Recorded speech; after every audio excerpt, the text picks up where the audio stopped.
Good morning, Raptor freaks. It's Alexiot. It is Wednesday. It's time to play. Whoa! There's a lot going on today, so a lot to cover, and we don't have a lot of time because there's two Raptor games today, and 11 o'clock school day game for the 905 at 11 a.m. this morning against the Maine Celtics.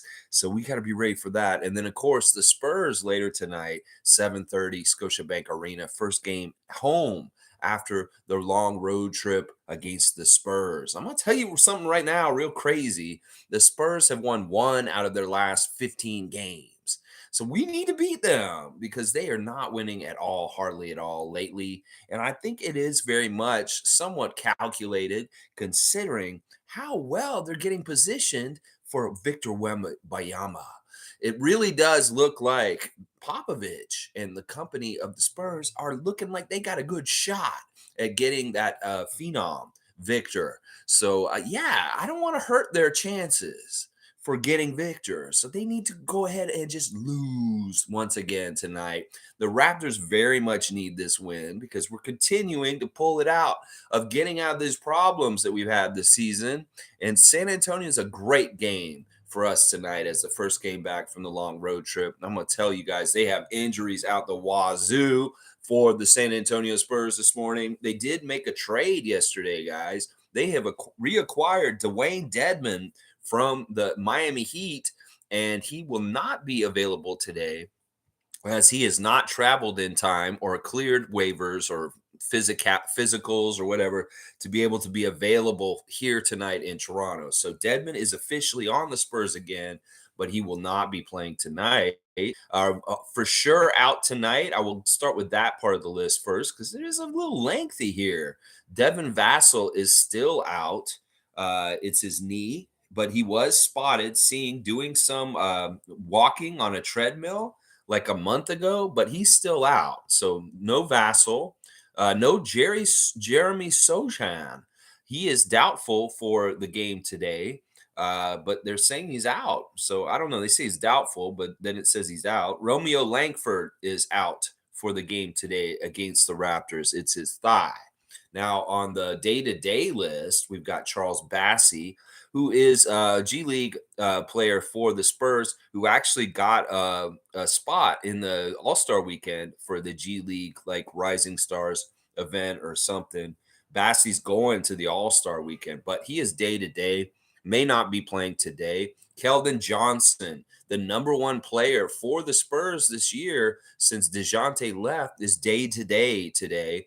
It's his ankle, and he is questionable for the game against the Raptors tonight.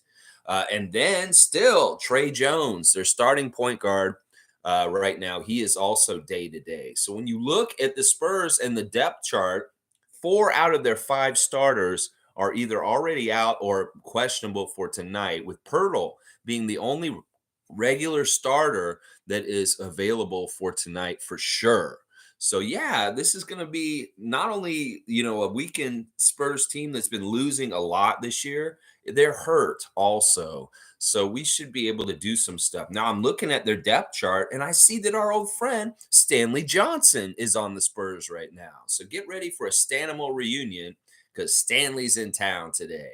And we'll have to see if he gets some burn. Probably will, considering all the injuries. Now, with the people that are missing, who's left to play against? Well, people like Pirtle, Doug McDermott, Zach Collins, Keita Bates Diop, Josh Richardson, a longtime pro, Malachi Branham, Blake Wesley, Isaiah Roby, and of course, as I just mentioned, Stanley Johnson. So that's really the team we're going to be seeing for the Spurs tonight. Now, when we played the Spurs earlier this year in San Antonio, we absolutely routed the shit out of them. There were 2 games in a row where we beat teams by 40 points. And those 2 teams were the Atlanta Hawks on Halloween, and then very shortly, a couple days later, San Antonio in San Antonio. Now, I don't expect us to blow this team out like crazy, but we do need to beat them for sure. Like I said, they're trying to lose in some ways right now. Not that they're trying, they're just not good. And we have no business losing to them with what's going on with us. So this is a W we need to get, Raptors, no matter what. This is no messing around, nothing. Just like you said, this business trip, this out west was a business trip, very professional. Well, you better treat the game tonight very professionally. Don't come in light because still Popovich is dangerous. It doesn't matter who shows up, it's still a Popovich team. And we need to be ready to do a good job and play hard and beat them with a good effort anyway, even if it seems like the odds are stacked in our favor, because they really do seem to be against the Spurs. Like I said, they've won one game in their last 15 games, and it was against the lowly Brooklyn Nets, who have had so many problems and different things going on recently. They are the only team the Spurs have beaten in like 2 months. It seems like. Oh my gosh. All right, let's check in with y'all in the just real quick. You know our injuries. OG's out. He's already been ruled out today with his wrist, but he did practice yesterday, guys. But there was no contact. He's not cleared for contact, but OG is practicing with the guys. And him and Otto are the only two guys out. Now the 905 are playing at 11, and so I think Coloco and Delano and Jeff and Ron Harper Jr. are going to be at the 11 o'clock game for the 905 in Mississauga. But because of the convenience of the closeness of our G League team, they could very much do double duty today. We could very much see Coloco in both games today, or Delano or something like that. So we'll have to see how they handle the 905ers. I really hope they continue to send Coloco down to the 905, and he's playing at 11 o'clock this morning, because it's really, really good time for him to get stuff done in that game. So we'll have to see if there's some double duty for 905ers today. All right, let's see who's here in the chat this morning. Good to check in with you guys in the chat. This is going to be a fun one. Let's go Raptors. Tom Duke has got that popcorn out already. There are a lot of different things I've got to talk about. I've got tabs open all over the place on my computer right now to remind me of subjects from yesterday that I want to talk about, because a lot happened yesterday. A lot happened yesterday on an off day. Good morning, Raptor Freak Crew. Yes, Tom Duke, West Coast holding it down on a lovely Toronto morning. Just a little overcast, not too bright, not too sunny, but not too dark either. It looks like it could go either way out there. We'll have to see. Monique is here. Good to see Superfan Monique Lawrence. Good morning, everyone, and happy game day. Crush the Spurs, very likely. Dear media, stop asking dumb questions. Thanks for nothing, Alex Wong. Bobby, where are you at the busiest day yesterday? Congrats to Scottie. All right, Monique, you are giving me all the signals for different things that we should be talking about right now. And we'll start with the press. Yes, yesterday, interesting practice in interviews with Scottie Barnes, Pascal Siakam, and Nick Nurse. We'll start with Pascal, because this started the biggest controversy of the day yesterday. Pascal getting asked really harsh questions about the trade deadline. And once again, he dropped an F-bomb. He was like, I don't fucking listen to this shit, you motherfuckers. And I was like, I wish he had called them motherfuckers. But yeah, he said sorry for saying the F-bomb at first. And they did beep him out when they posted it on YouTube. But yeah, he's frustrated. He's pissed. Why do y'all keep asking about trades? Listen, his job description is basketball player. It's not GM. It's not like NBA insider, like any of you fucking people like Woj or Shams. He doesn't fucking know what's going on with trades. So why do y'all keep coming to him and asking him, well, what do you want to do with the trades? Like, even one of the reporters had the audacity to possibly like ask Pascal, who would you get off this team, traded off this team?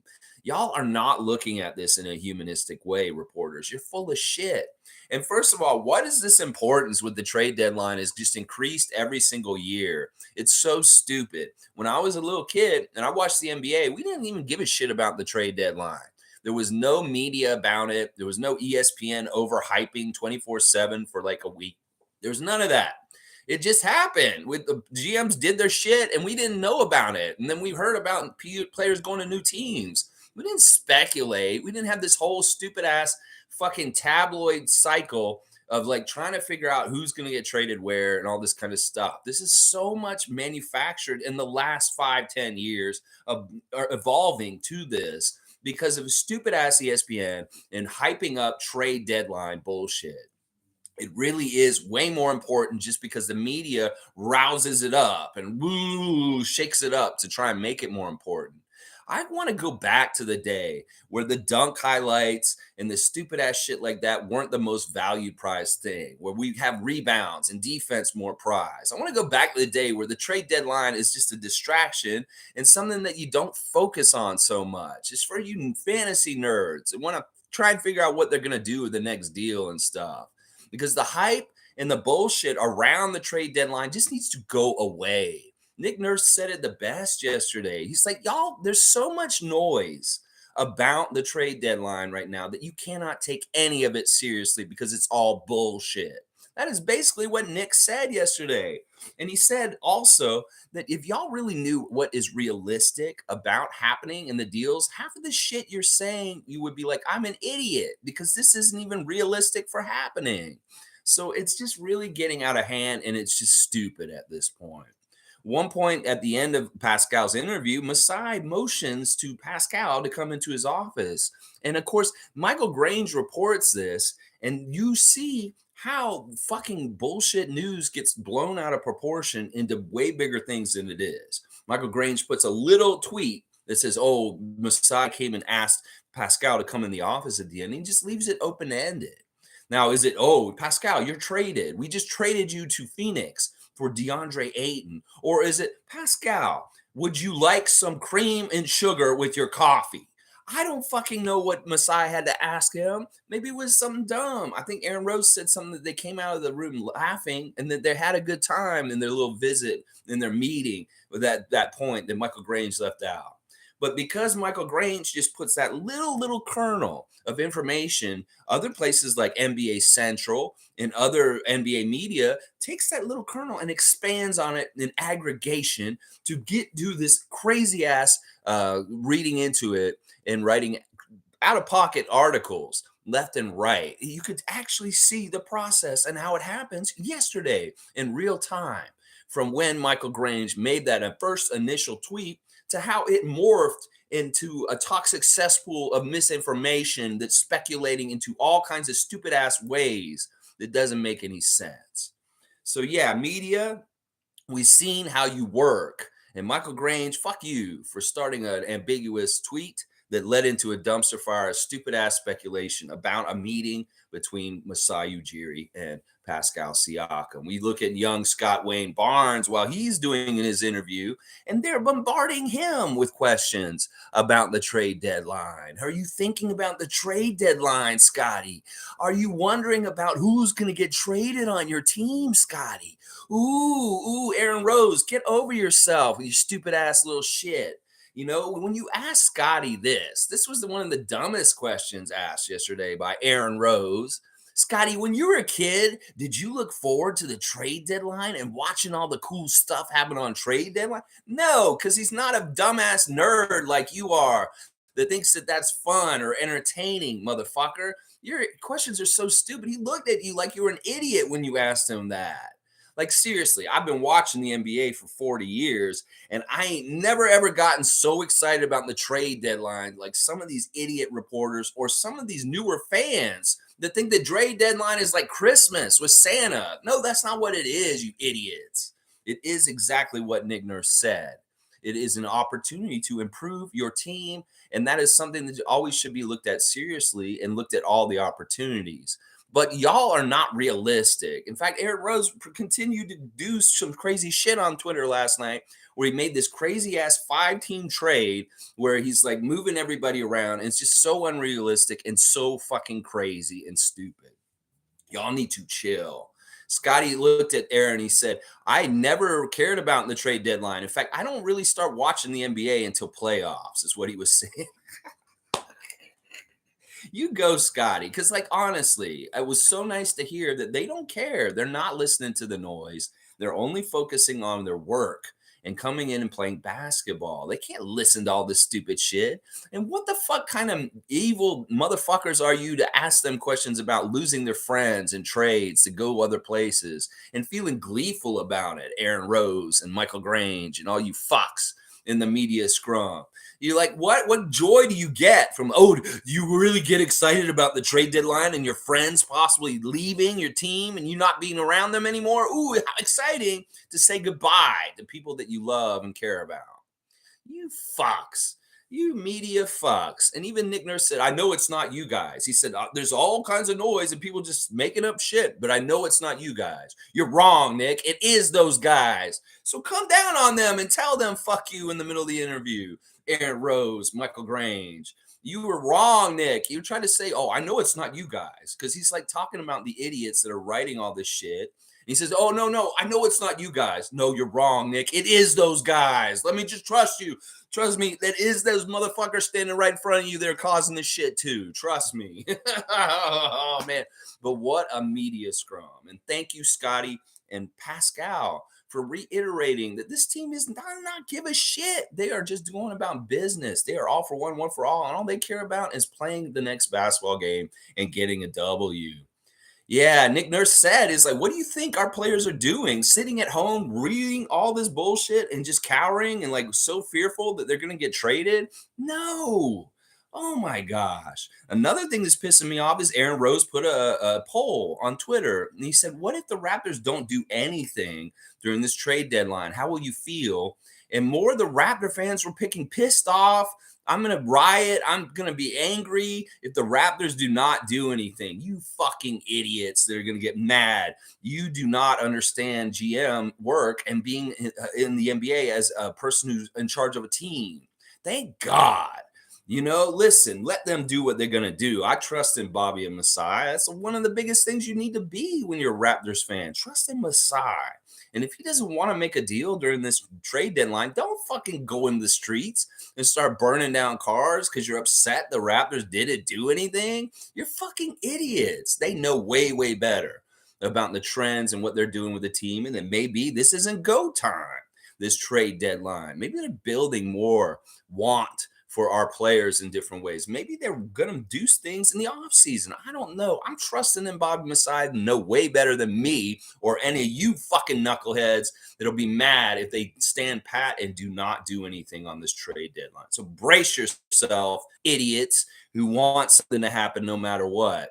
You may not get what you want, and you may need to go and get in the streets because you said you would, because you'd be so pissed because the Raptors didn't make a deal.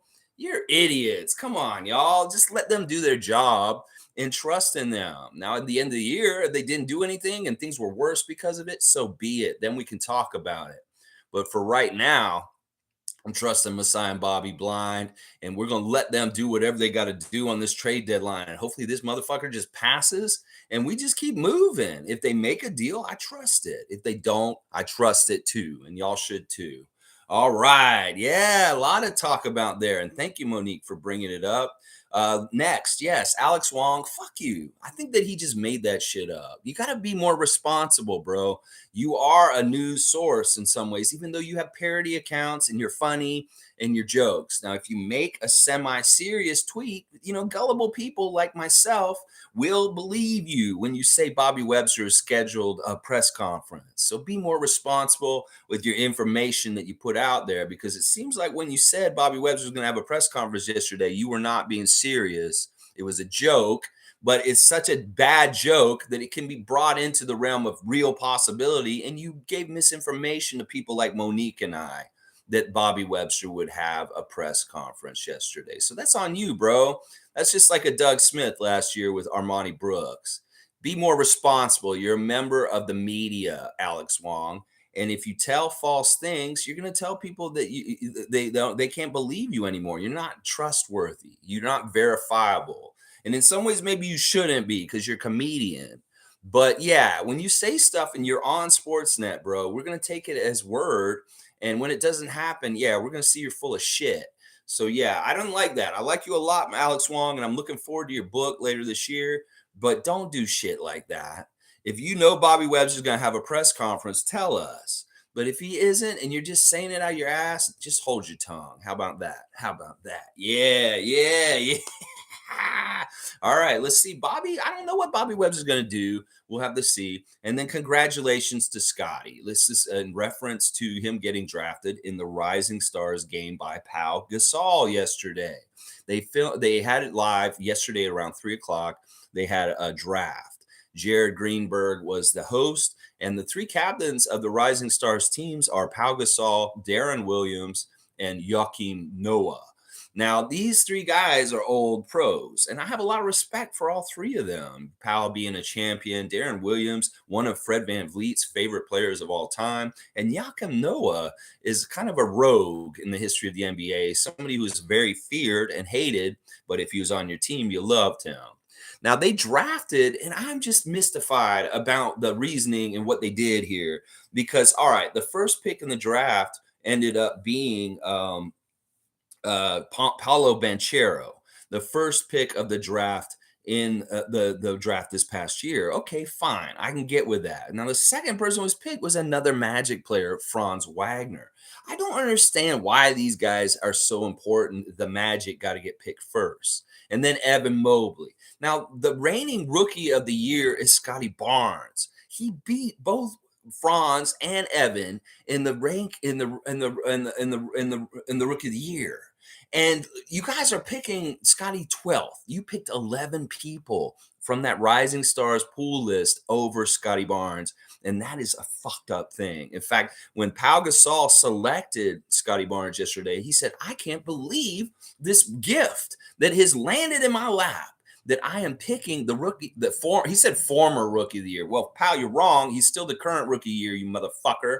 You give him that respect. He won't be the former Rookie of the Year until somebody else wins it at the end of the year. But yeah, he's like, I can't believe this guy fell into my lap at this late in the draft. Yeah, what the fuck is with that, you guys? It showed a little bit of a bias that honestly they're discounting the Raptors. That why wouldn't you guys pick Scottie Barnes way earlier? The list of names of people that were picked before Scottie is laughable, is crazy, and is stupid. And even at one point, when Powell said, I can't believe y'all let me get this guy so late, Darren Williams actually said, I'm not afraid of Scottie Barnes. I don't give a shit about Scottie Barnes, is basically what he said. So much disrespect for young Scott Wayne Barnes in that draft little thing, as far as him getting drafted so late. Darren Williams straight up saying, I'm not afraid of Scottie. And even Pau Gasol, his own captain, saying former Raptor, former Rookie of the Year. He's the current Rookie of the Year, Pau. You fucking dumbass. And then Pau Gasol continued to be an idiot because when he drafted his team, he did not draft the center. And now our poor Scott Wayne Barnes has to play center alongside Paolo. Those are their two biggest guys on their team. Meanwhile, guys like Kessler and Sengun are on the same team. Even Joaquin Noah's team has a bunch of size. So Powell has no size on his team. He did not draft any size other than Scottie and Paolo Banchero. And that's fucked up. So I want to root for Powell's team, and I will because he's got a bunch of the Canadians on his team too. He's got Ben Mathurin and Andrew Nebhard. But I also know that that team's going to be really having a hard time to play with some of the big guys. Maybe they're going to play that light and airy all-star kind of feel, and the big guys won't matter. But it kind of pissed me off. It's like, Pau Gasol, you're an idiot. You don't know how to build the team, and y'all were sliding Scottie Barnes when you picked him so late. Like, what is this? Like, seriously, they picked Paulo, Franz, Evan, Josh Giddey, Jalen Green, Ben Mathurin, Jaden Ivey, Sengun, Jalen Williams without the Y, Jeremy Sohan, Trey Murphy III, and then Scottie Barnes. That many people before him. Trey Murphy, Jeremy Sohan, Jalen Williams, all before Scottie? What the is wrong with y'all? This man should have should have been one of the first three picks. You idiots. Oh my gosh. Such a disrespect for Scottie Barnes in that Rising Stars draft. Seriously, that is messed up.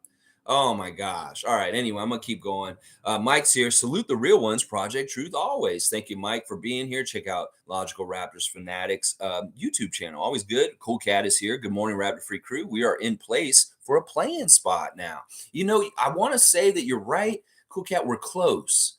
We're tied with Indiana for 10th, but they do have the tiebreaker right now because I think they've beaten us more, but we do have the same record as them, and we're technically kind of in the play-in. Now, this is the thing. They've got to lose. If the Bulls lose too, the Hawks are losing. And like I said, the Brooklyn Nets are going to start dropping like a rock. We're going to get some upward mobility. On Raptors Today, Paul Jones talked about this. Is like sometimes in the Eastern Conference, late in the season, teams start kind of getting shitty and not trying as hard, and they start falling. And teams that are trying hard from the bottom start rising. And this is what I think is going to happen with us. That some of these teams have been tryhards all season already, but they're pretenders. And they're going to start falling. Teams like Indiana, Atlanta, Brooklyn, and New York, and we're going to have to see how far they fall and whether we can get up because they're coming down at the same time. So, yeah, I really like this too, Cool Cat, that technically we have the same record as the last team in the play-in right now. And it's really just the tiebreaker between Indiana and us keeping us out right now. So we get these wins with these easy teams, this home games around the All-Star break. We could be very much solidified in the play-in by the end of February, if not almost knocking on the door of a playoff spot.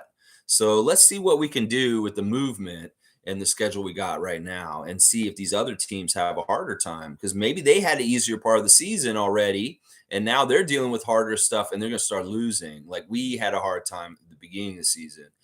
Mike's saying Spurs picked up Dedmon. Could be a pre-move to Pirtle going out, and Dedmon is the replacement. Interesting, though. That's a good point, Mike, actually. Reacquiring Dwayne Dedmon may be that, like, okay, this will be softening the blow of possibly trading Pirtle back to Toronto this week. Who knows? That could be actually the truth. Cool Cat saying, I love how Pascal swore at the presser with stupid questions. Yeah, I can tell he's just sick of it. I mean, they ask the same damn questions every year. And it's like, what do y'all expect them to say each year? Seriously, what do you expect the players to say? We love trade deadline. It's such a fun time to be stressed out or just have this extra noise around that's so stupid. And then we can get to be reminded that we're commodities and that we can be shipped around like we're an object instead of being a person. Yeah, that's real fun, reporters, you fucks. Keep pointing that out to these humans, these people that are people, and they like to play basketball and they get paid because they're very good at it. Yeah, but still, it's like they don't like the idea that, yeah, they don't have control over their lives. So you go ahead and remind them. Yeah, you don't have control of your life. Your GM does to a degree. You could get shipped out of here anytime. How do you like trade deadline players? Yeah, I'm so funny. I love to talk about it. Fuck y'all. Stop talking about trades with the players, especially people like Scottie. What do you expect Scottie to be like you, Aaron Rose? Oh, fanboying over trade deadline and stupid shit. He's not a nerd like you. He doesn't give a shit. He just sees what's happening. And like Pascal said, he's been in this league for 7 years. He's seen people come and go, and it's sad and it sucks, but he understands the reality of the business of the NBA and he's ready for anything. He had that post last year we said, listen, this is a business and I understand whatever shirt I put on, jersey, is who I play for, and it'll be whoever that is. And right now it's the Raptors. Well, hopefully it will continue to stay the Raptors, Pascal. And yeah, it's stupid media. Just chill the fuck out. Maybe y'all need to be muted for like the 4 days before the trade deadline happens. You all can only report when it's official. When you see Woj or Shams say something, then go ahead and report. But no more speculation and no more stupid ass questions for the players about how they feel about trade deadline. I think the answer is very clear. And if y'all don't understand it, then you're just thick in the head. All right, let's keep going. Click saying, I can't wait for tomorrow at 3 p.m. I can't wait for it just so it'll pass and a lot of this bullshit noise will go away. And I know fans are not going to be happy. I won't even call them fans. There's going to be people in Raptors Nation that are not going to be happy if we don't do anything. Well, you know what? You better just get ready just in case to be disappointed, because there could be a very well good chance that the Raptors don't do anything, you idiots, because they're not desperate like you guys. Y'all think we're desperate because we fucking had a bad season? Y'all don't watch basketball correctly, and you do not understand trends. Much like in a basketball game, there are runs. There's like a run for one team where they go on like a crazy scoring streak and the other team doesn't score as much. Well, look at it this way with the season. We're having a run in the season with games. And before we had bad runs against us. Well, we're getting a good run now. And you guys are not on the pulse of the team enough like we are every day here on the Raptor Free channel. Y'all are casuals. Y'all think that the team just sucks because they have a losing record right now and that they've had a lot of struggles this season. You only look at it and you make a judgment and you go away and you don't understand that they're pulling it out of the mud and they're bound to get things going again. If you were paying close attention, you would understand that. And maybe you'd also realize that maybe, like Messiah said, he values his core and he wants to keep it together. He wants to keep this team together and give them a good chance to do this. So if they don't make a move in the next day or so, y'all need to just trust Masai and say, all right, he really likes his team and he wants to keep this together.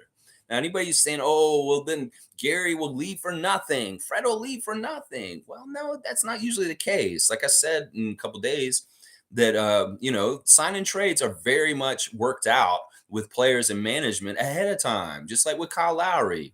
So I don't think that they're dumb enough to mess that up. And even if they are, whatever, it may be for good reason why they do things a certain way. Once again, just trust blindly. You guys are not GMs. You guys do not understand the NBA and how it really works just because you have an ESPN trade machine. Just let the pros do this shit and just shut the fuck up and enjoy the ride. And when they get something done, we'll see what happens then. But yeah, I can't wait either, Click. This is just such an annoying week of the NBA season. It really honestly is. And each year it gets more and more annoying, especially since we've been the belle of the ball this year for trade deadline, the Toronto Raptors. All right, let's see. Mike saying, laughing my fucking ass off. Nick said, what I have been saying about trades and why I went to logical Raptors fanatic to be more grounded in the Raptors things I talk on. Exactly. See, that's what I'm saying. Like, if Mike came here with ideas about moves and things we do, I know it comes from like an educated place because he's actually gone and looked at the salary cap. He's actually gone and looked at the contracts. He's actually gone and looked at the moving parts of what happens with the GM. Some of y'all are just seeing names and like, oh, I like this name. Or Jordan Clarkson's cute. I'm going to put him in the trade to get him. Ooh, Kim Birch doesn't add up to Jordan Clarkson. Whatever your fucking reasons for what team, player, or whatever you want. It's so crazy and stupid. Just stop. Mike knows what he's talking about because he's actually done the research. Y'all go do the research. Maybe you can talk about it. Hugh's here. Good to see Hugh. It's been a bit. Always good to see Hugh. Only Masai and Bobby have the keys to the treasure chest. There's no point in us speculating trades. If something happens, then does happen, then it happens. That's right. That's why Nick was saying there's so much noise. There's no way you can take any of it all seriously because there's so much and it's so outlandish. Like, seriously, what was this big talk we had yesterday about Ben Simmons? Like, seriously, I think one of the funniest tweets I saw yesterday is like, okay, Bobby Webster's an econ major, and if he trades to get Ben Simmons, it's like, what the fuck is that? That's bad economics because we figured out Ben Simmons is not worth his contract. And it's like, if Bobby Webster has a half a brain, he would not go anywhere near Ben Simmons coming here. But for some reason, because the Nets Nation, this is part of the phenomena. Nets Nation wants Ben Simmons out too, and they'd like to get some of our players. So they're making up rumors about Ben Simmons getting traded to the Raptors. And then Raptors fans that are idiots are kind of like, yeah, we kind of like this. And they're championing it on our side. And then they're kind of like making it a big deal when it's nothing. There's no realistic reason that the Raptors would ever get Ben Simmons. And I think that that's one of the main ones that Nick Nurse was alluding to. That what is realistic in a trade? That is not realistic. Why would we get Ben Simmons? We pretty much debunked all the reasons that it's stupid. We debunked every reason why anybody would say we should get him is it's stupid. So yeah, I'm with you, Hugh. It's all noise. And Nick Nurse calling it out in a realistic way yesterday. I thank you, Dr. Nurse. Forgetful saying the trade deadline circle jerk is a consequence of 24-hour cable and wannabe YouTube stars. Yes, Forgetful's hitting the nail on the head. There's a lot to that. The CNN 9/11 24-hour cable news ratings. Ooh, we got to keep them in and hooked on like crazy, stupid, asinine ideas for trades and just putting it out there and talking. I think you're so right. And then, yeah, just people that want to make content. And that's the thing. That's why I want to strive on my content that we don't do trade speculation or make these big outlandish clickbait fucking titles to have people come in here just to see some bullshit and be disappointed. Some bullshit that doesn't even mean anything. It's just some guy talking out of his ass. So, yeah, Monique saying, so you want everyone gone. Click. No, I think that once again, Monique, you can suss out good sources. I'd like to think, hopefully, y'all think that what I do here is worthwhile, considering that I'm not doing a lot of what they're saying and stuff like that. So it's really just kind of figuring out what the source is like and their style. And maybe some of them are a little more tabloid, like speculative kind of bullshit. Nako's saying I'm neither pro or anti-trade, but I am anti-bad trades. I think Pascal stays put unless we're getting some Shea like package. I think someone will overpay for OG. All right, Nako the Nacho with very astute. He's like he's like listen, he's anti bad trade, and I'm totally with him on that. It's like who the fuck wants us to just make a deal for the sake of making a deal, and then it just turns out to be a fucking disaster and it's stupid. Yeah, I'd much rather them go with something that's a sure thing, a good bet, and yeah, execute it then. But otherwise, if there's any kind of chance that it's something stupid, like maybe like this Kyrie trade that Dallas just made, nah, I don't want to go near that. I'd much rather deal with what we already know and have right now, and hoping that it gets itself together and starts winning again like last year, than bring in an unknown and be risky to make things even worse. So yeah, I'm anti bad trades also. I'm not totally against the trade happening, y'all. It's not that I don't want them to do anything. I want them to possibly do something. I'd like one move probably in the next 24 hours. But for the most part, I don't think it should be a huge move. I think it should be a very small, tinkery kind of move, like the one they did last year around the trade deadline. Fiercey's here saying, good morning, fam. Not a fan of LeBron, but kudos to him for his milestone. On a more important note, was there really a press conference yesterday? Apparently, Bobby is going to speak. Well, Fiercey, first of all, we think that, all right, Monique and I saw Alex Wong say something a couple of days ago about Bobby Webster having a press conference, but I think he was joking. I think he was talking out of his ass. I think he was trying to be cute and kind of make a little joke, but he was spreading misinformation. And that's why we all thought that there was going to be a press conference yesterday. So, yeah, there was, I don't think there ever actually was. I think that Alex Wong was trying to be cute in a tweet and saying Bobby Webster press conference tomorrow, but there wasn't actually ever going to be one. It's just him talking out of his ass and looking real bad for it. The other thing, yeah, let's celebrate LeBron real quick. I actually did tune in and watch LeBron break Kareem's record last night because I wanted to see it. It was an important milestone. This is something that may never ever happen in our lifetimes, ever again. In fact, many people probably thought that it would have never happened ever because Kareem's record was so untouchable. If you'd asked me this in the early 90s, that somebody would come to the NBA and break Kareem's all-time scoring record, I would have told you you're fucking crazy because the amount of points and for how long you have to do it is absolutely insane. And LeBron is that guy.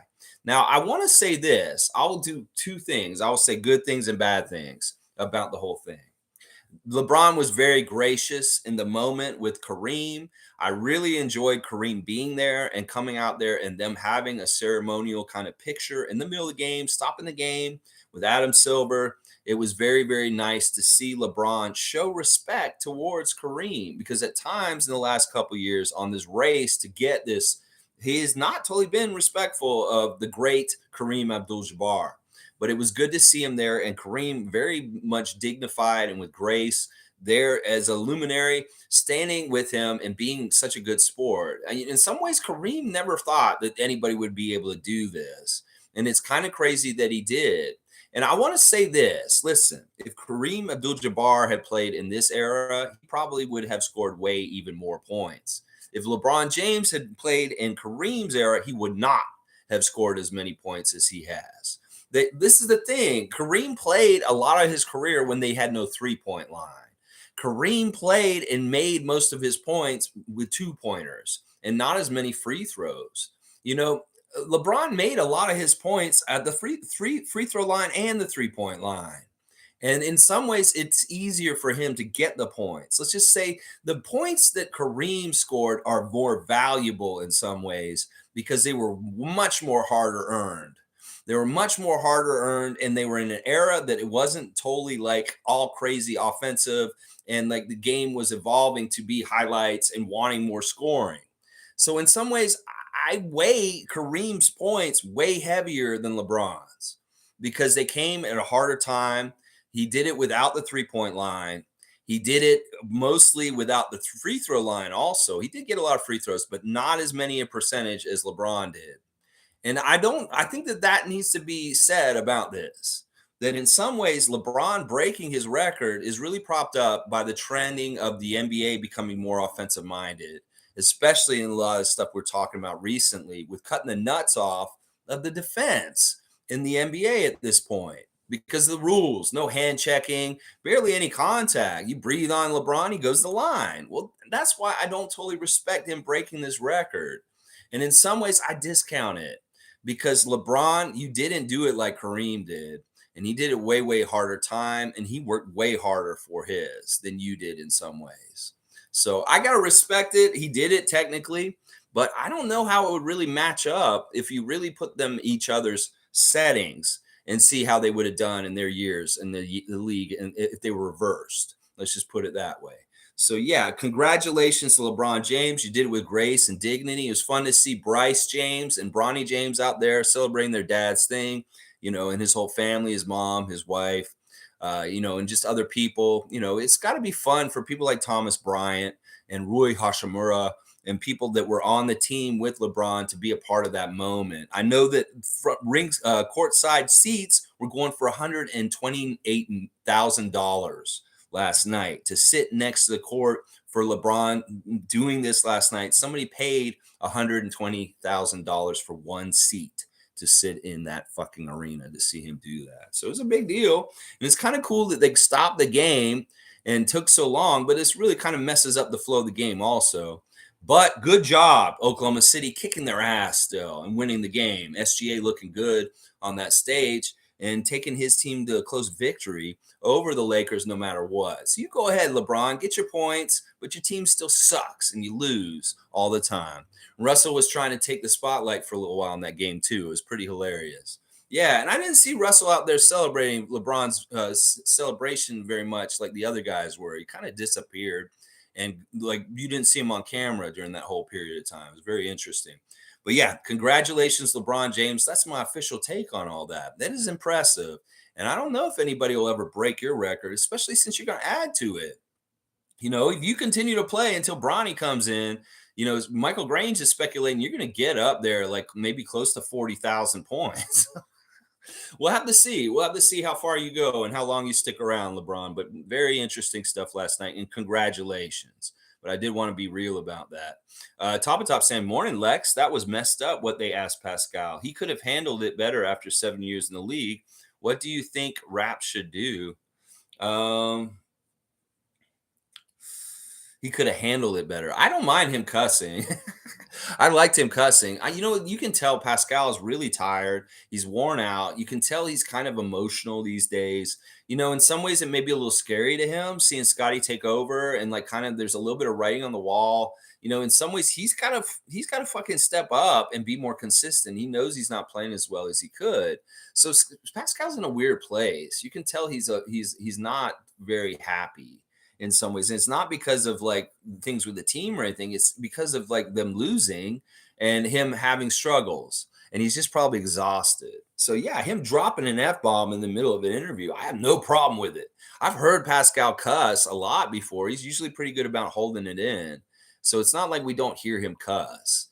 It's like he does cuss. So I don't know. I don't know what the Raptors should do for this trade deadline. I don't know what they should do. We'll have to just see. Logical saying Bobby Webster talks after the trade deadline, day of or next day. Bobby will touch on what happened. Yeah, he probably will talk sometime later this week. Yeah, I just want these guys to be responsible in the information they're putting out there. We thought that he was going to talk yesterday for some reason. Callie's saying, good morning. So much noise. The garbage trades I have seen. If we do a trade, it will be a good one. Yeah, there's so many garbage trades out there. People are getting so crazy with like putting Fred and OG and Pascal and trade machines. Really crazy trades. But at least none of them are dumb enough to put Scottie in any of those trades. All right, let's keep going. Jimmy saying, morning, Raptor freaks. We just got to get past all this noise. A lot of vultures circling our team. Well, we won't back down. If we do make a move, best believe we won't be the one getting fleeced. Yeah, that's for sure. Pope of positivity, Jimmy Pope. Yeah. Yeah, that's why it's so hard to make a deal with us because they're scared to deal with Masai. Ah, it's so true. Seymour saying, well, occupational and health stopped by yesterday. Good thing I had my seatbelt on while watching the stream. Is if it was I was reported that you failed. Oh my gosh. Oh my gosh, Seymour. All right, yeah, we need you to be careful in the warehouse. And yeah, good thing you're wearing your seatbelt and you didn't drop the phone or anything like that. Yeah, we don't need you getting in any trouble because you like to watch the Raptor Freak in the morning. Yeah, good morning to you, Sheriff Seymour Pape. And yes, be careful. Watch out for those OSHA or whoever's coming through. They're coming to check. I know about those visits. Click saying it's because their games look more polished or eye appealing. It's because their games look more polished or eye appealing. I'm not sure who you're talking about, Click. Fiercely saying, da, da, da, da. Wow, you guys are filling it up, filling it up, filling it up. All right, I want to see what else you're saying. Fiercely saying, okay, just heard you say the press conference memo was a joke. Not cool. Anyways, we're getting closer to the play-ins. Let's go. Yeah, I didn't think that was cool either. That's what I'm saying. Y'all have a responsibility if you're like a verified journalist. I'm not, but I try to be as factual and like dependable and with what I say. But these guys that are on like Sportsnet and TSN, they really need to be as factual as possible. The media is already fucked up with misinformation and bullshit, and just straight up lying is no good. Alex Wong. So don't put shit out there like that. Isaac saying Jalen Williams was picked before Scottie Barnes. That's crazy. Averages 12, 4 and 2 on OKC. Yeah, they're idiots. I really do think that Darren Williams and Noah are just they don't like the Raptors and they discount us and they slide us. You can see that's like if you go watch the half-hour special of this draft, you can tell that it's the upholding of the American bias against Toronto that's going on here. And it may be partly that these guys live in the States and they don't see us play. And that's part of the effect also. You can understand like why some people don't understand the Raptors down there by seeing these old pros that don't understand the Raptors. And yeah, that is crazy, Isaac. It's very disrespectful to a guy who is the reigning rookie of the year and he's playing out of his mind right now. It's like they're not paying attention. And I guess Powell would know because of Mark or something. I mean, his connection to the Raptors, he has a connection to the Raptors. So it was kind of silly. And like I said, they didn't, it pissed me off, honestly, because it's like there's so much fan noise between like arguing Franz versus Scottie and Evan versus Scottie. And that draft with those pros just reinforces a lot of stupid shit that a lot of idiots are saying about Scottie Barnes. And that's why it pissed me off the most, probably, because it feeds to the fodder of these idiots who like to say, well, Franz is better than Scottie. You got picked way before him in the Rising Stars draft, which is so stupid. It's a slight. It really is. Jimmy's saying, all I'm saying is we're 4 games back from 6, not out of the realms of possibility, honestly. Yeah, because everybody's so kind of mid, it really is like we could go on a late run. And like people have said, the winning percentage that we had in the second half of the season last year was really good. If we mimic that in any kind of way, we will get traction and we will start rising. And especially, like I said, some of these teams are going to start becoming more and more pretenders as the season goes on. Some of these teams that are in the play-in right now. And we should just rise up as they go down and boom, who knows? Jimmy's saying we're not that far from the 6th spot. And that's mean not even playing for what? That's a full earned playoff spot. If even at the 6th spot, that is something. Cool Cat saying we have a better schedule because we played the most difficult teams when we were decimated with injuries. Only way to go is up. That's right, Cool Cat. That's a positive Raptor freak mentality about this whole situation. We were unlucky. We had to play Kyrie on the Brooklyn Nets all 4 games already, but we didn't have to play Devin Booker in both the games against Phoenix. It's the breaks of the season. You get some good breaks and you get some bad breaks. And we've had most of our really bad breaks already this season. Hopefully, we'll start getting the good breaks. In fact, Nick Nurse said this in the interview yesterday. He said, we've had all the really bad stuff kind of happen against us winning. All these close games against teams like Philadelphia, Brooklyn, we just barely lost. Well, we're starting to see that maybe the tide's turning and they're going to start going in our favor going forward, is what he said. So I'm all about that. If we can get some of the balancing out of this season with positivity over the negativity that happened for the most of the first part of the season, this is good because that'll mean we'll win more close games. and we'll have a better record and we'll get it out of the mud. And I'm all about that, Cool Cat. And I believe this will happen, especially this February month with these games that we got coming up. These are very winnable games coming up right now. Top of Top saying, do you think it's fool's gold if we go on a run here against the cupcake teams we have coming up when we struggled against top tier squads missing their best players? No, because in some ways, Top of Top, I don't really look at like, all right, any given night, sure, superstars are load managed. They're missing. We can't control whether Giannis comes and plays with the Bucks sometimes. We do see teams where missing people, but we also see teams when they're pretty full strength. And also, the season's kind of the thing to ramp up to the playoffs when you have to have all your guys really healthy, and that's when it matters. I think that when we play any team, whether it's Boston full strength, whether it's San Antonio like tonight and not full strength, we come to play and we can compete with any given team. I think this is an important thing that other than a couple of blowouts, like that Memphis blowout and that Brooklyn blowout that happened in a row last fall, every single game that we play, we're in competition with high level teams.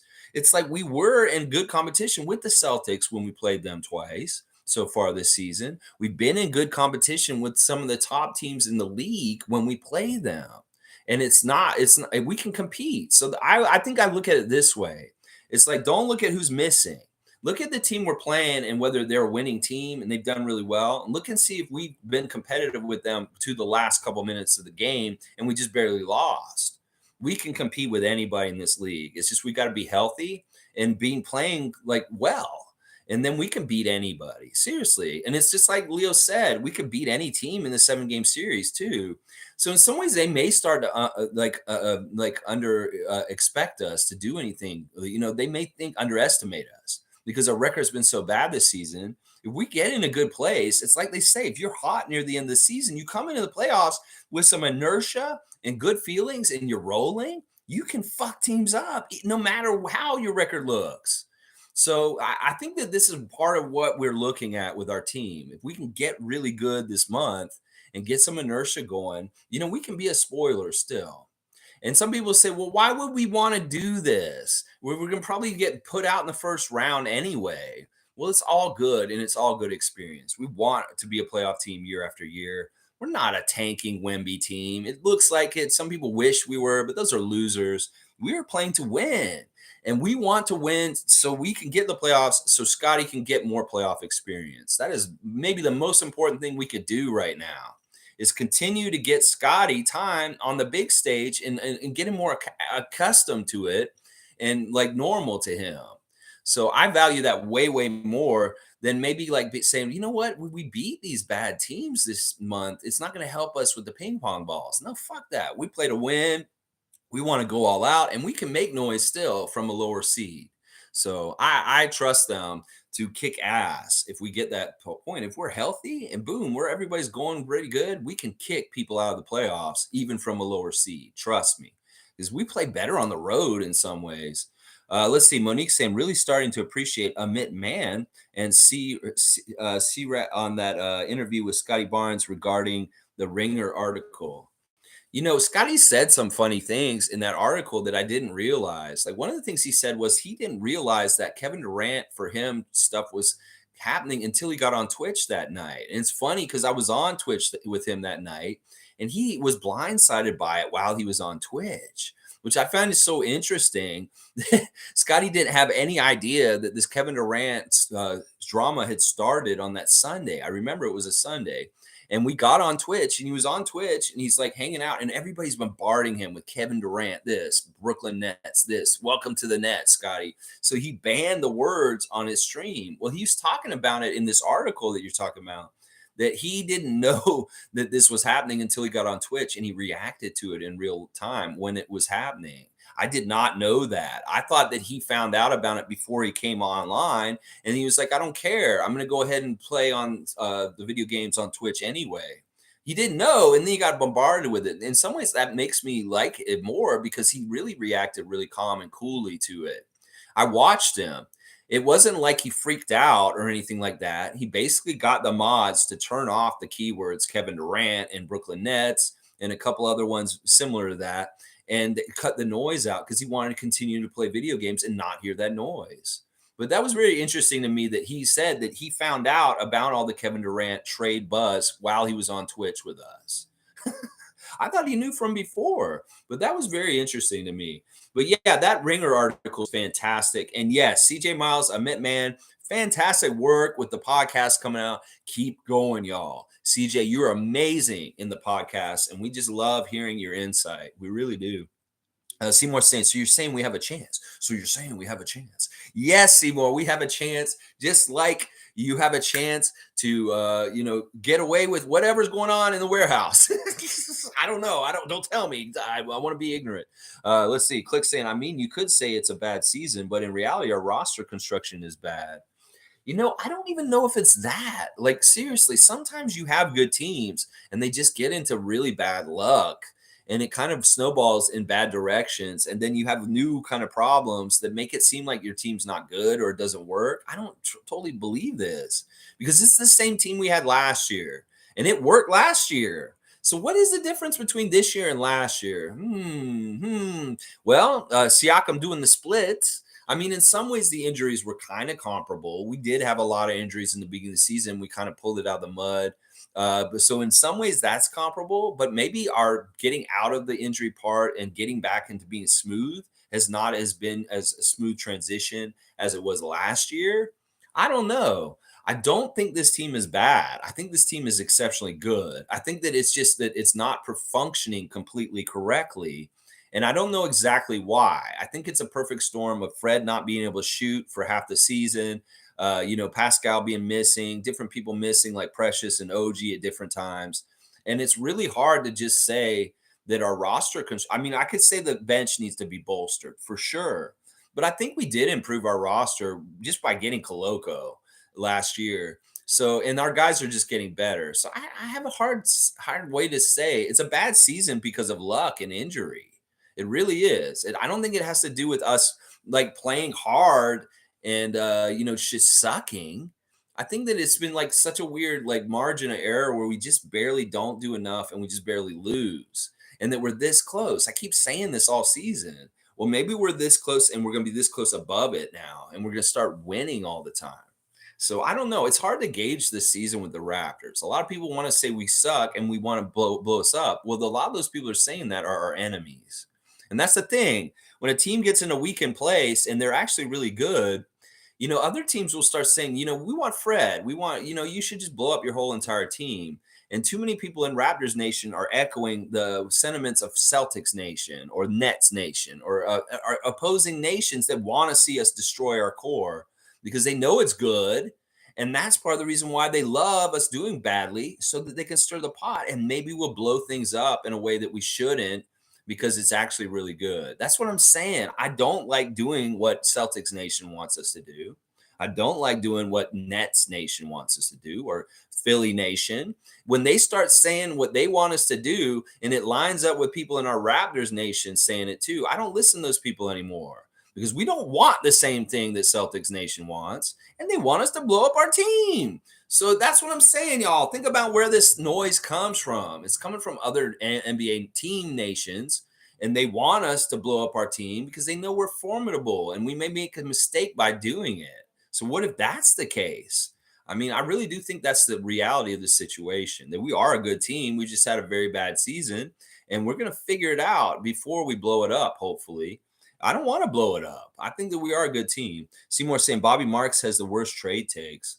Bobby Marks, I know. I thought he was like related to Sean Marks because they're both Marks, but no, they're not related. He's just some dumbass that speculates on trades. And you're right. He says a lot of out of pocket, stupid shit.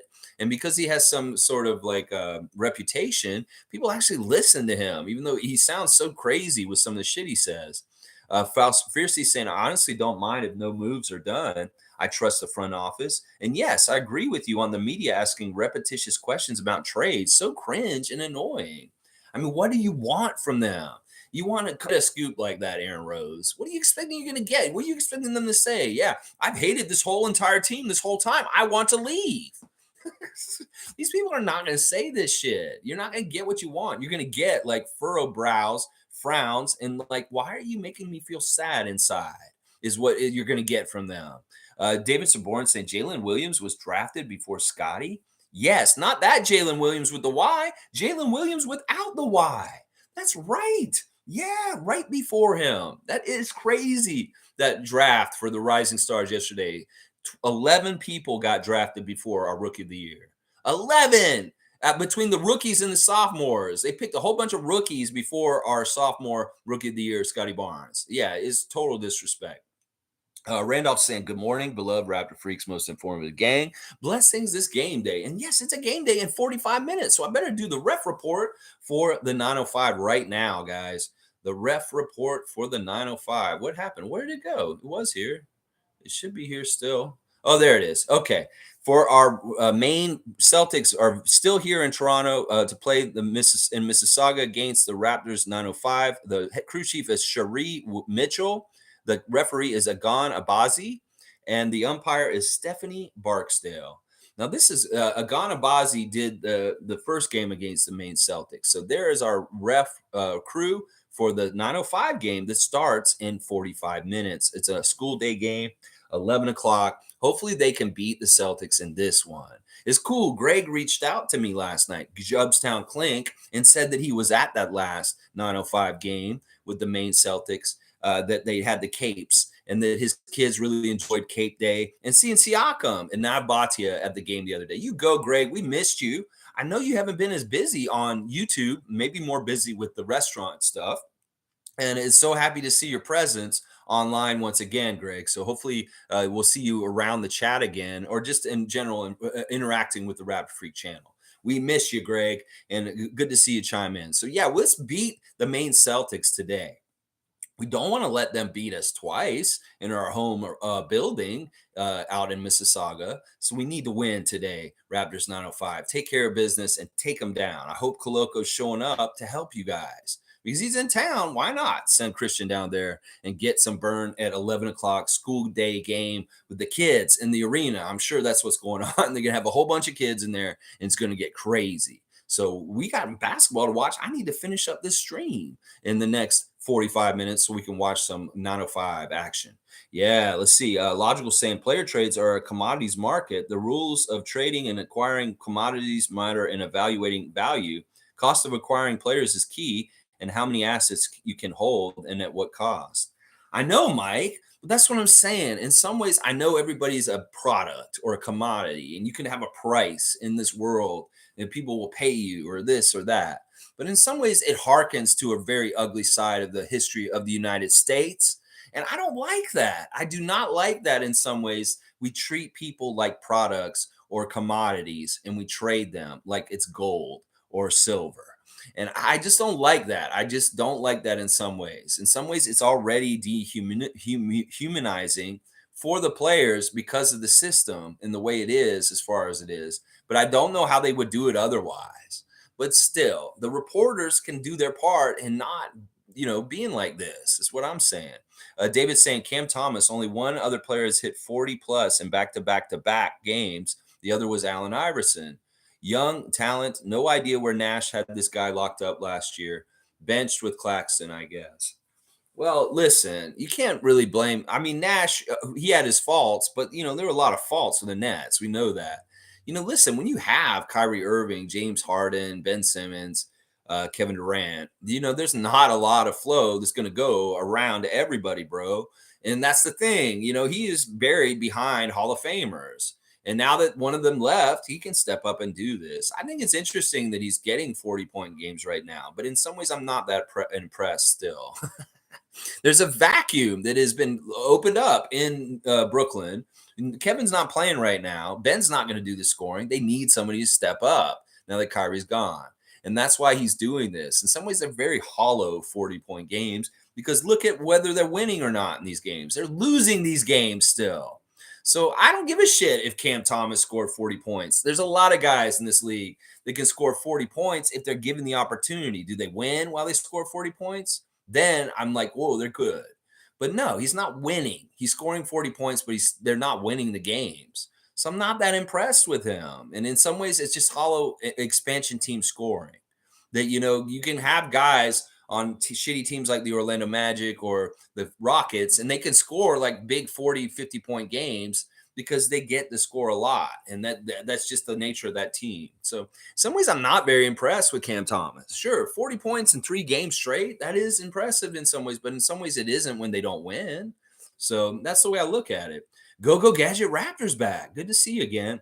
David, only Thomas and Braun have hit back-to-back 40 games at that age. That's interesting. Still, I'm not impressed, y'all. I'm not impressed. I don't want Cam Thomas on our team. And go ahead, Brooklyn, enjoy the Linsanity of Cam Thomas for a little while, because it may very well be like a Linsanity thing. Let's see. Top saying big ups to Braun. Yeah, I don't want to sully it, but I do want to make it clear that we need to understand how Kareem making that record is different than LeBron making that record. Seymour saying, ever since Will Lou dissed Scottie pre-draft, I stopped watching those clowns. Been here ever since. Your takes are way more on par. Thank you, Seymour. Yeah, I love those guys, and I like their show, and I think it's important, and it should be on there. But they're still a little immature in some ways. I know I'm immature in certain ways, but not like them in some ways. Like it's emotional ways. They're not totally mature as far as like, Will Lose takes can be very emotionally based. And I don't like that. I think that when you put a negative emotion in your take, you're gonna usually be in a bad place, Will Lou. So let's see. Click saying, I disagree. You're making it sound like 3-point shooting is east. All right, let me see what I'm saying. Is easy. Oh, okay. You meant to say easy. I disagree. You're making it sound like 3-point shooting is easy. Well, it's not that it's easy. It's just that you get more points. Like, think about it. Like, how many field goals did Kareem have to shoot to get to his points without a 3-point shot, giving him an extra point on a lot of those shots? And that's what I'm saying. And I'm not saying that 3-point shooting is easy. I'm just saying that it allows you the opportunity to get the points faster. That Kareem really had to grind on 2-point field goals to get that accumulation of that amount. So that's the difference I'm making. I'm not saying that it wasn't hard to make a lot of threes. It's just that when you're shooting threes, that obviously makes it easier for you to get to that total faster in some ways. So yeah, I know that some of y'all might be big LeBron fans. I am not a big LeBron fan. I'm a Michael Jordan fan. I begrudgingly saw him take that record last night. I wanted Kareem to have that record forever.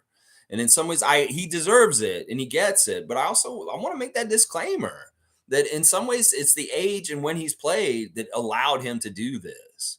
That if LeBron played in the same era as Kareem, he would not have scored the same amount of points as him. That's just the damn truth. I'm sorry. You can tell me otherwise, but it's just the damn truth. He wouldn't have scored as much back in the old NBA. Trust me. He wouldn't gotten the golden boy treatment. He would have gotten beaten around a bit by guys. And it would have been, in some ways, LeBron's had the red carpet rolled out for him to get to this point, just with superstar calls and all kinds of crazy shit throughout his career. So yeah, I'm a hater. It's fine. And some people are going to be really celebrating LeBron today, but I'm not one of those people. I want to put a disclaimer on what he did. David's saying, Google it. In 2 games, 40-plus Cam is the second youngest next to LeBron. In 3 games, only one other player under 21 to do that, AI. Know what you're saying before you chirp. Tweet. Yeah, I'm just not impressed. Did he win? That's all I care about. Seymour saying most his point at POI TS came against okay, I'm not even sure what that's saying, against Thomas Bryant and Roy against that garbage Wizard squad, and they can and then they're partying with them. Most of his points came against Thomas Bryant and Roy against the garbage Wizard squad, and now they're partying with him. I get what you're saying, Seymour. That's hilarious. Savannah, Cool Cat saying, I appreciate that Kayla Gray and Savannah Hamilton are mindful of the questions in their interactions with their players. They get the best access because they are respectful.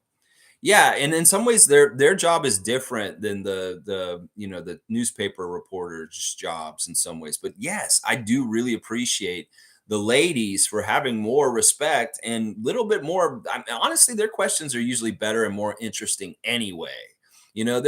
I like the lifestyle kind of questions. Like I said yesterday, one of the questions I would have asked Scottie and Pascal, I said, what was the most fun thing about this long road trip that you guys just went on? And just like fans want to know shit like that. Why can't you ask questions that are positive or interesting or something about this or like personal interest? instead of like always bogging it down with negativity of like your team's not doing well. What about the trade deadline? I agree. Those two, Kayla Gray, Savannah Hamilton, thank you for being a bright spot as far as when you come at the players with your questions and stuff. Very respectful and appreciative. And also, y'all get way more material out of them often than these idiots like Grange and Rose. Let's see. Go Gadget Raptors is saying, la la la la. Devils number 6. Whoa! In that picture that Kareem and Braun together, Bill Russell 6 on the shoulder, LeBron's number 6, and 33 on Kareem's jacket. Braun broke it in 150 games. Whoa! This guy's all right. Go Gadget Raptor is doing numerology, and he's trying to link some of the things that happened last night with LeBron breaking this all-time scoring record with Satan, apparently, because he's looking for sixes. He's saying that there's a 6 on the floor because of Bill Russell, a 6 on LeBron's jersey, and then a 33-6 on Kareem. Whoa, go Gadget. You're looking real deep for this. I don't know. I mean, LeBron, I don't I don't even know where to go with this comment. I'm just gonna go keep moving. Isaac saying, Raptor Freak, keeping it positive again, Raptors. Let's go. Call out the skeptics and if fear mongering. 15 hours to go in the smoke show. You is not them. That's right. Quentin Grimes. At least he got picked after Scottie Barnes. That was messed up. I was like, if they pick Quentin Grimes before Scottie, I'm gonna be like, what the fuck? Did you not know that you is not him? Pau Gasol and all y'all. Why the fuck is Quentin Grimes getting picked before Scottie? He did not, just so y'all know. But it was close. He did get picked pretty close to him. Like, when did he get picked exactly? It's like Scottie got picked, and then Quentin Grimes was 3 picks after. Then it was Jose Alvarado, AJ Griffin, and then Quentin Grimes picked 15th.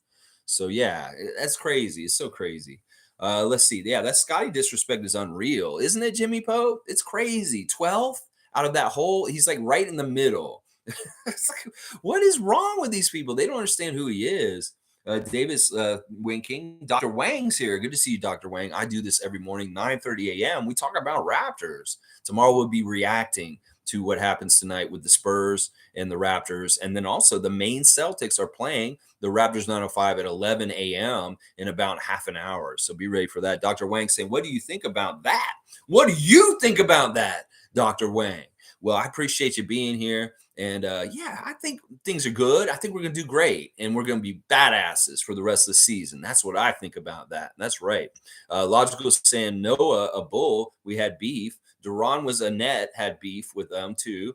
Powell played in the West, no beef. And the Spain connection team ball with Gasol twins is probably better for that to get more connections. Yeah, he probably knows about Scottie partly because of Mark and stuff and his connection with the Raptors. And I think that's true. Noah, we had a beef with. I don't remember us having a beef specifically with Joachim Noah, but I know that Williams was on the Nets, and that was a problem at that time. So yeah, these guys are haters. These guys are Dick Jeffersons.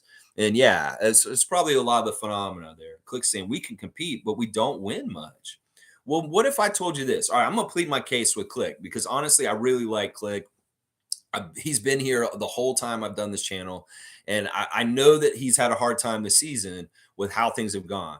Listen, we may have lost these close games in the first half of the season, but we're showing signs right now that we're going to revert back to how we were last season in managing the game better. And a lot of it has to do with Fred. It really does. Fred is finally back to full speed, and he's super capable with his body. We know because he's going to the basket and making layups with crazy English off the backboard. That is a sign that Fred's 100% healthy. And the other thing is Fred is starting to get like good rest by Nick Nurse's rotations, taking him out for a good part of the fourth quarter.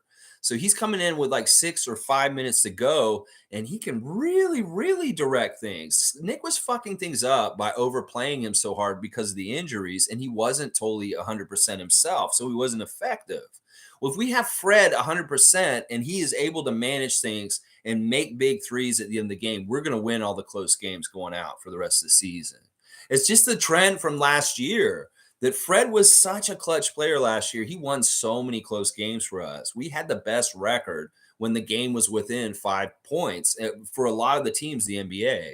And I can't say because it's the same team, it's the same kind of stuff, and he knows what he's doing, and we're getting better because of Precious and Scottie.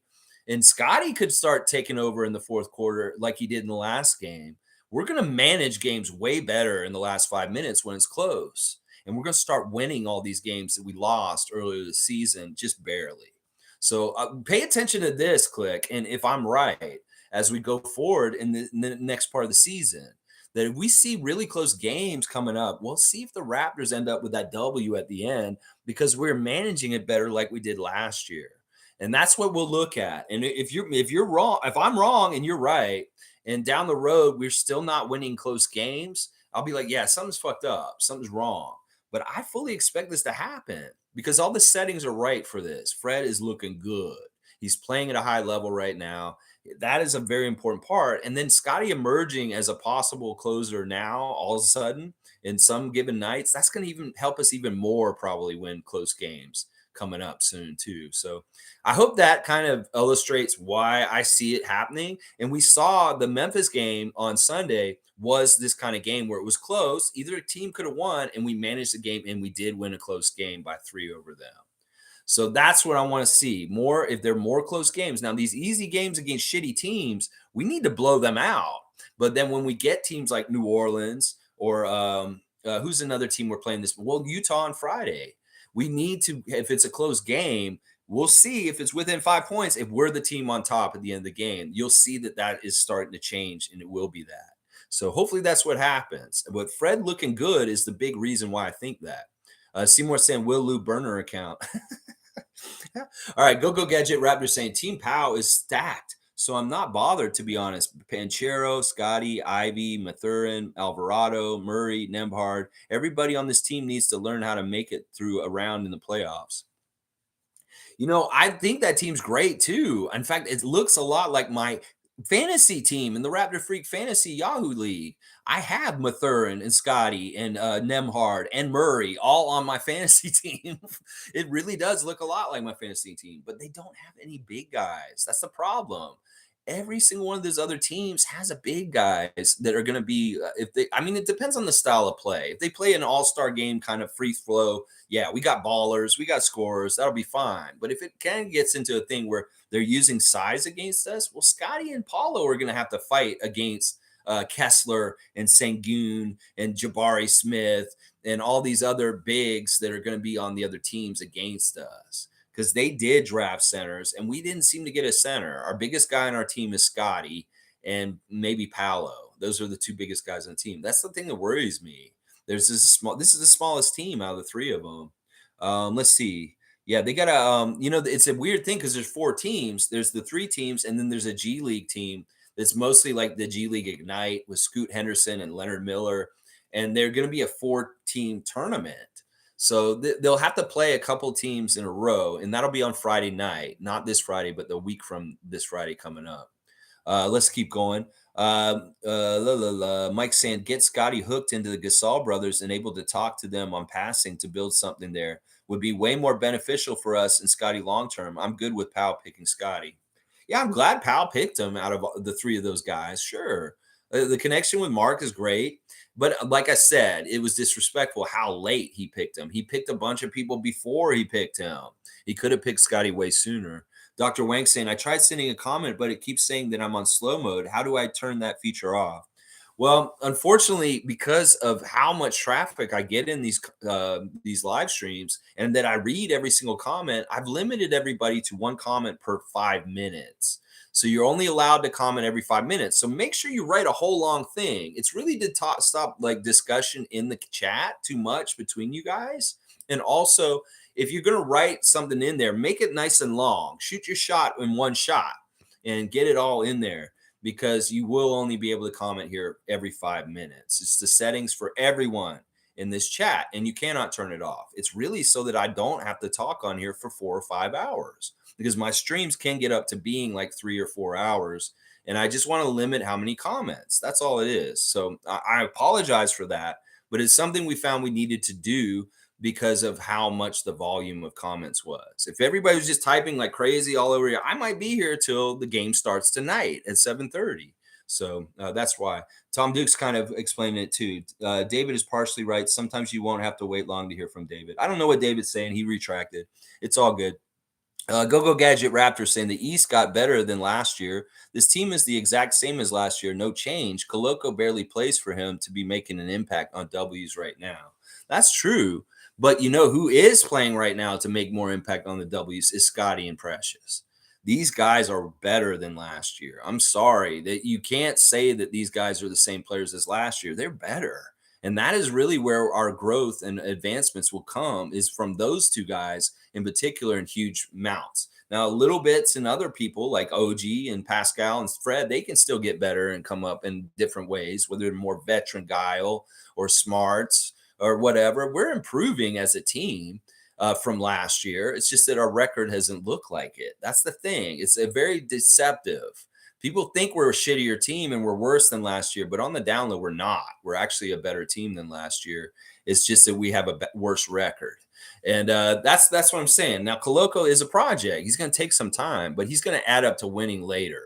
And sometimes with a big man, it comes down, it's a delayed thing. The big man's not all going to be like Walker Kessler and just walk in and be able to do exactly what he's doing right away.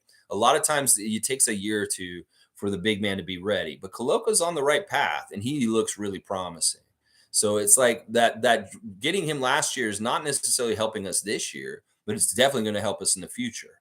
Mike's saying 3 to 10 were in game decided by less than three.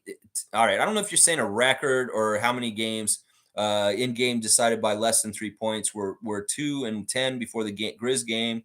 That's been a bad luck and injuries. All right, Mike, really, I can't read this. It's so like not making sense, like with words together. Okay, so basically Mike's saying these close games we lost, is a lot of it has to do with injuries and being a young team, and that we're still weathering the storm. Part of it is like everything going so bad, we could have easily turned on each other and made it even worse and been down there with Detroit and Orlando. But we stuck together, and we're going to bring this out. We really are. Jody White saying Shaden Sharp, the Canadian, pulled out of the dunk contest. How disappointing. Could he be on the trade block? I don't know if that has anything to do with the trade block, but that's weird. I don't know. Maybe he has a nagging injury, and maybe he just decided that he doesn't want to do it because he maybe he thought about it and he just doesn't want to. I don't know his reasoning for it. That is disappointing. I did not know this until you told us this, Jody. Because I really like the idea of him coming there because he's a really good dunker. And I thought he was going to win it. I was picking him to win it. But if he's pulled out, that's weird. And I don't know why. You know, it's not very incentivized to do the dunk contest. That's why nobody wants to do it anymore. You're more likely to look bad and have failure and kind of like be made fun of. There's a lot of risk to it. I don't know if the reward of the prize or whatever is worth it. That's why people like Kobe and LeBron and all these people didn't do it very much or wanted to do it very often. They did it once and then boom, we're gone. We're not doing it again because there is a lot of risk to it. That's interesting. I'm disappointed in hearing that. That's too bad. All right, game over. David's saying, haha, game over. Yeah, I don't know what you guys were talking about. It's all good. Let's see. Forgetful saying, I'm not unhappy Scottie was a late pick. From what I can see, all the others realize that games have 4 quarters. Hopefully Scottie takes that in. I just think it was just like, I don't know. Anyway, it's optics. It's stupid. It's an unofficial, dumb all-star event. It doesn't mean anything. Tom Duke saying the game is far from over. Let's go. That's right. This season is not over yet. Let's go. Go Gadget saying to David, laugh out loud. My bad. Didn't see the third back that you put. Laugh out loud. AI didn't play much team ball. Not impressed with Cam, Lex, but you were amped when Fred went back to back 39 and we took L's. Well, that's different because listen, I celebrate the Raptors' achievements. I don't celebrate other teams' achievements, especially fuck Brooklyn. Fuck that. I will poo-poo their shit every single goddamn day, just like they poo-poo us. I have to put Fred on blast because I'm Raptors Nation. I'm Raptor freak. I will sully every single record, every single achievement by a Net, a Celtic, a Sixer, because I hate them. They're the Atlantic Division. Why am I going to champion and be so proud of Cam Thomas? Fuck that. That was the Nets. Fuck Brooklyn. That is the big difference right there. I'm biased.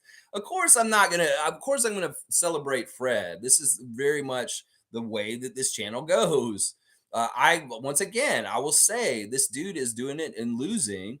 And listen, Fred, of course, because he's trying to get it out of the mud. He's this close. So yeah, I'm biased. It's not fair, and of course, this is just how it is. I'm gonna do this because partly they do it to us in reverse, and I want it to be fair. So I'll do it to them because nobody's doing that to him right now. If he was on Toronto's team and he did this 40-point thing, they wouldn't be paying attention to him. They wouldn't be saying jack shit about him. It's because he's on Brooklyn. So now I'm just going to be that antithesis of it all. I'm the opposite of the U.S. media. Let's just put it that way. Forgettable saying Nets hanging in there against Clippers and Suns missing 4 or 5 rotation players. Jacques Vaughn's so desperate he put Ben on the floor last night. Cam Thomas is a superstar in the making. Well, he may be, but I'm gonna slight him every single time, just like Scottie Barnes gets slighted. I'll slight these motherfuckers.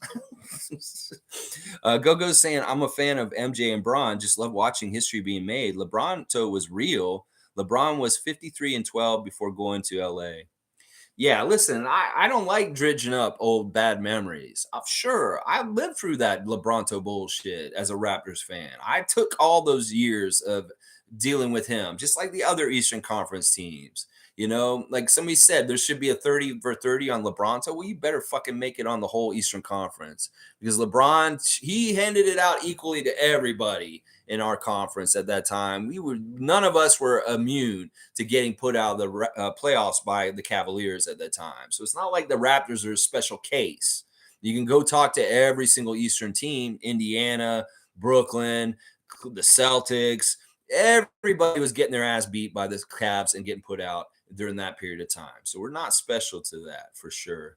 And yeah, when he left and went to LA, yeah, it did open up the East and things got better and we won a championship. That's right.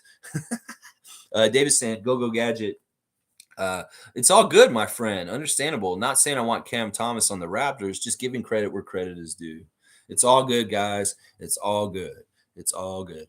Mike saying early Lowry DeMar teams had it out with the Bulls at that time when it was like Noah. They beat us a lot at that time. We battled the Bulls hard. They were contenders at that point. Yeah, I think I remember that period. This kind of Derrick Rose was on that team too, I think around then. Yeah, but I don't really think of the Bulls and that Bulls team as being a big rival in our history. I don't even think we ever played them in the playoffs. It was just kind of like we were just, having regular season matchups that were heated. But yeah, I don't really think Noah should have any he's a pretty forward thinking kind of guy. I would think that, and because he's international, I don't think he would have that US bias against Toronto. But I guess he does. It is what it is. Let's see. Shane saying the gods giveth and taketh. They all they've been doing is taking from the Raps this season. Raps are owed some serious get back. Yeah, the law of averages. Fred's shooting is going to get better because his shooting was so bad in the first half. He's going to shoot way better in the second half. We lost a lot of close games. We should win a lot of close games near the end of the season also. So it all balances out. It really does. Go saying at David, yeah, facts. Yeah, AI went 5 straight games with 40 plus. I agree. Respect when deserved.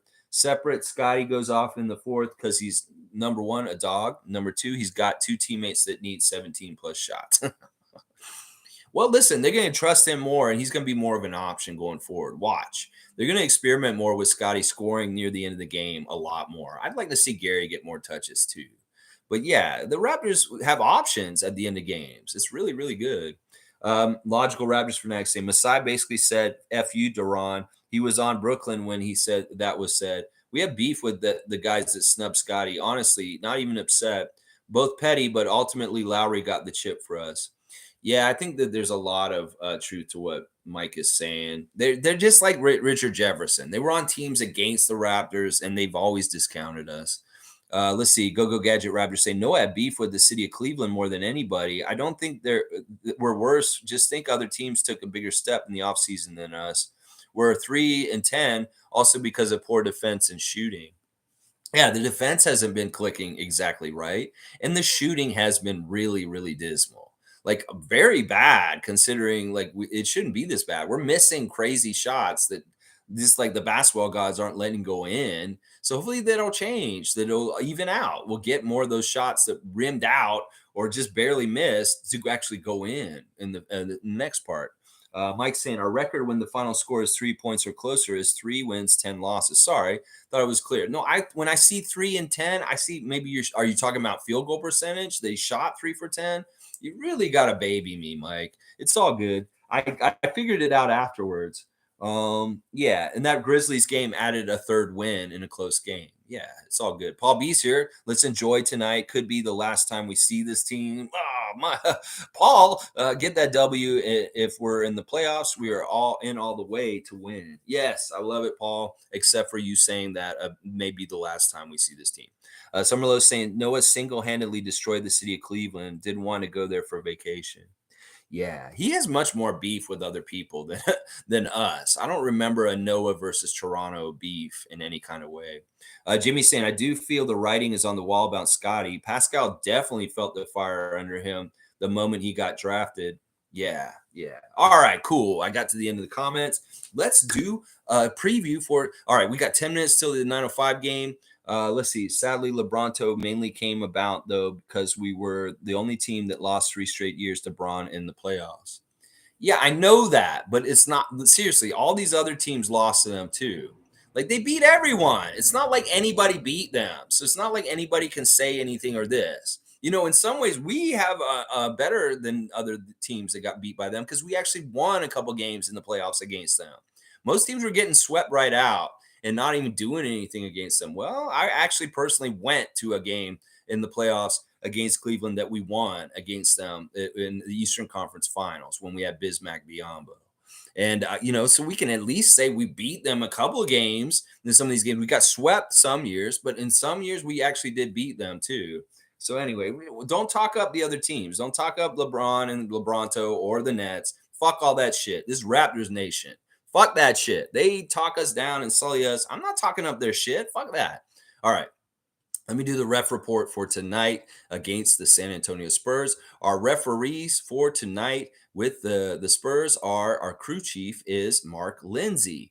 Mark Lindsay is from Pennsylvania. He is one of the Pennsylvania Mafia referees. His favorite TV show is Family Guy. That's right. His nickname is Family Guy. I'm calling him the Family Guy from now on because he is very much a family guy. He's got 3 kids and he's married and he's very much a family-oriented person. So don't cuss on the court around him. His favorite movie is The Shawshank Redemption. He loves Dave Matthews Band. His favorite book is Can't Hurt Me. He'd like to visit Rome and take his family on a trip to Italy. His hidden talent is spelling. He's a spelling master. That's great. And his food is not listed. So he's not getting any food, Tom Duke, because he does not have a food listed. Mark Lindsay is the family guy. Our record with Mark Lindsay is 58% of the games we win. We won the last game he ref for us this season, and the Spurs win 56%. So 58 to 56% our favor.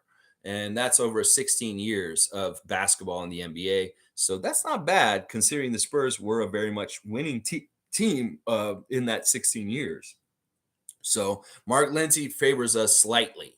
He is the crew chief. Our second referee is one of our favorites from Miami, Florida. It is Dedrick Taylor in his 10th season as a ref. His favorite TV show is with Rerun. It's Good Times. And his favorite movie is Crash. He loves Michael Jackson, the true king of pop. Favorite book is Tears We Cannot Stop. His favorite meal is breakfast. So we got to get that pancake buffet with 100% Canadian maple syrup for Dedrick Taylor tonight. And hopefully we can get that nice fat layer of a lead over the Spurs tonight. It should be very possible. He must like to visit Africa. His bucket list is to skydive, and he's very good at playing the trumpet and juggling.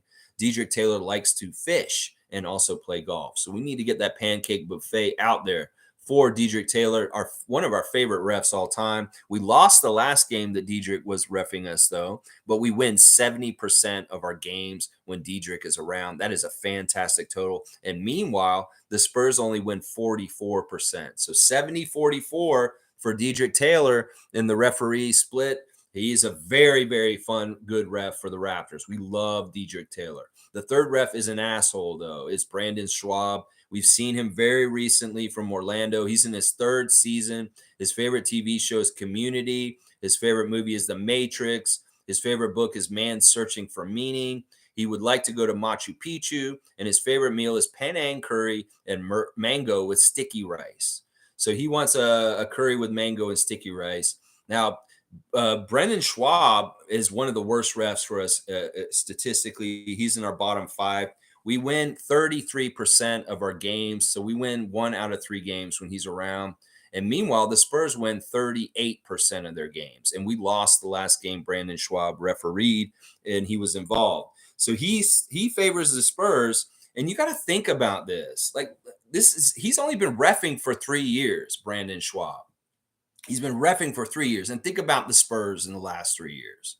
Think about the Spurs in the last 3 years with DeMar and how well they've done, and the fact that we have a worse record with him refereeing us in the last 3 years than the Spurs do with the condition they've been in. Yeah, fuck you, Brandon Schwab. I'm already going to say it preemptively right now. So we'll have to see. Family Guy Mark Lindsay can go either way.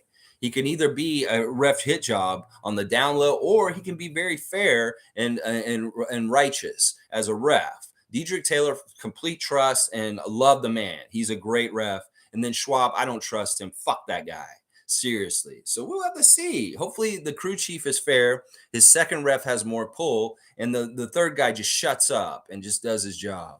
So yeah, there's your crew for tonight. Referees, Mark Lindsay, Diedrich Taylor, and Brandon Schwab. Yeah, there you go. There you go. There you go. Go. Let's see. Mike is saying Lowry talked a lot of crap to Noah, not going to lie. That's probably just fun. It's like they're kind of similar personalities. Most saying people I'm not into: Bobby Marks, Will Lou, JD Bunkus. Yeah, these are people you don't need to listen to them, Monique. And Summer Lowe saying, where can I watch the 905 game? I believe the 905 game is on YouTube. What I do, Summer, is I go to their site, the Raptors 905 official site, and then on their schedule, you'll see the games that they have coming up.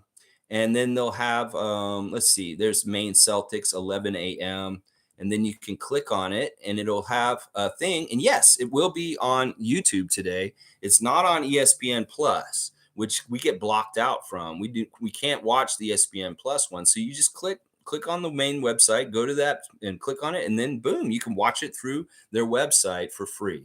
So there you go. And there's Tom Duke putting in the link in the chat right there. So he's making it real easy for you. Okay, Tom Duke's got a no food for Mark Lindsay. That's right, Mark. You don't get nothing. You get to watch old Family Guy reruns. That's what you get, Mark. You don't get no food, though. And then we got the pancakes for Diedrich. Oh, yeah, get the good pancakes for him. The best 100% Canadian maple syrup. In fact, that looks like a new container of, what is that, tomato sauce? I'm not sure.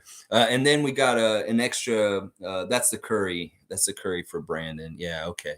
Logical saying, go. There are clear points to show Bron ain't it. If you believe in LeBronto, his greatest achievement 2016 is the key in showing things aren't as they seem. Ultimately, we got the chip first after 16. So one thing I will say about LeBronto is that they were helping him. They did ref hit jobs on the regular in these games when we were in the playoffs with Cleveland and LeBron.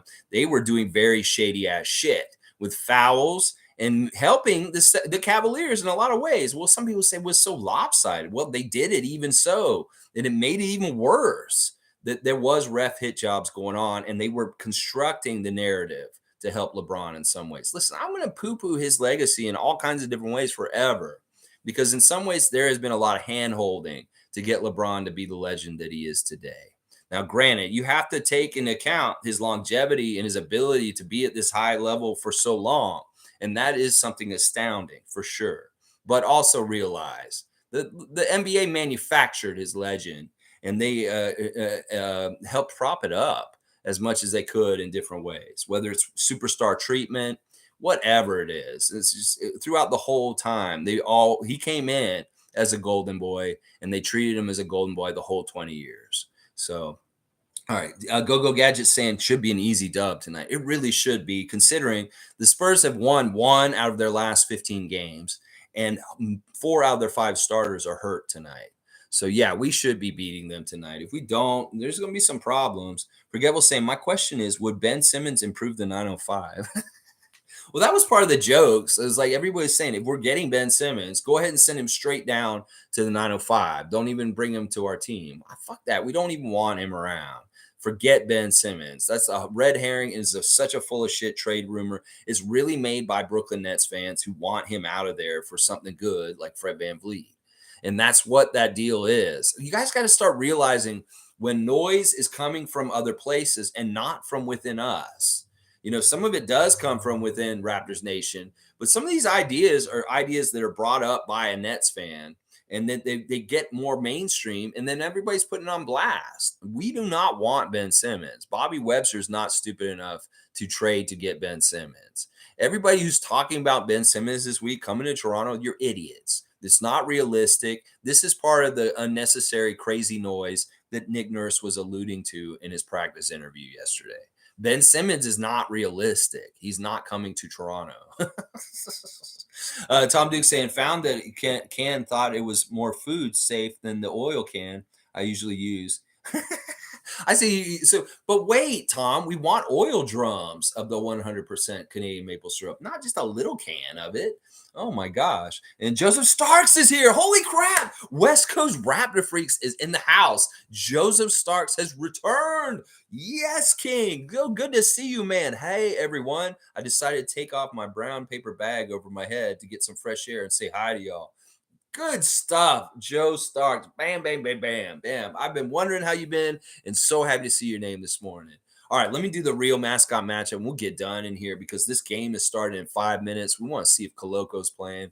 All right, so the last time we saw the Raptor, he was in a rocket car and he's driving down the street and he sees this grizzly on the side of the road, kind of picking through a carcass. I guess something got hit by a car and he's kind of eating like a deer meat. But the other thing is, this is a weird grizzly. He thinks this grizzly might be the same one who tried to kill him in the woods a couple weeks ago, like really messed him up, like tore him up bad, almost killed him. Oh, yeah, it was on the beach. The bear almost killed him in the beach. Well, he wants to get some revenge, but he doesn't realize this bear is crazy because it went and found a shipment of cocaine in the woods. There's a whole pile of cocaine in the woods that fell from an airdrop from a plane, and the bear happened upon it. So it's a cocaine bear. It is all snorted up and crazy and highfalutin and kind of gangsterish and weird. Like, in fact, if this bear could hold a gun, it'd have a laser pointed gun and it would kick people in the nuts. It's such a crazy bear right now.